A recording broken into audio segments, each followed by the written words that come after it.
തമിഴ്നാട്ടിലെ കൂടലൂരിൽ സർക്കാർ ബസ് വാഹനങ്ങളിലേക്ക് ഇടിച്ചു കയറി 9 പേർക്ക് ദാരുണാന്ത്യം. ബസിന്റെ ടയർ പൊട്ടിയതാണ് അപകട കാരണം. ടയർ പൊട്ടിയതോടെ നിയന്ത്രണം നഷ്ടപ്പെട്ട ബസ് എതിരെ വന്ന വാഹനങ്ങളിലേക്ക് ഇടിച്ചു കയറുകയായിരുന്നു.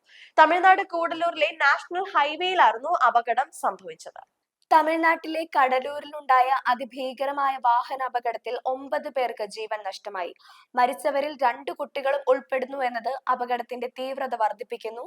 തിരുച്ചിറപ്പള്ളിയിൽ നിന്നും ചെന്നൈയിലേക്ക് പോവുകയായിരുന്ന തമിഴ്നാട് SCTC ബസ്സാണ് അപകടത്തിൽപ്പെട്ടത്.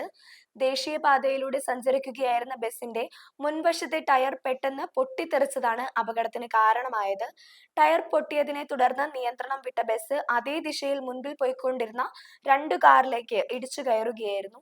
അപകടത്തിൽ മരിച്ച 9 പേരും കടലൂർ സ്വദേശികളാണ്. ഇവർ കാറിൽ യാത്ര ചെയ്തവരാണ് മരിച്ചത് എന്നാണ് ഇപ്പോൾ റിപ്പോർട്ടുകളിൽ സൂചിപ്പിക്കുന്നത്. രാത്രി 12 മണിയോടെയാണ് ഈ സംഭവം അരങ്ങേറിയത്.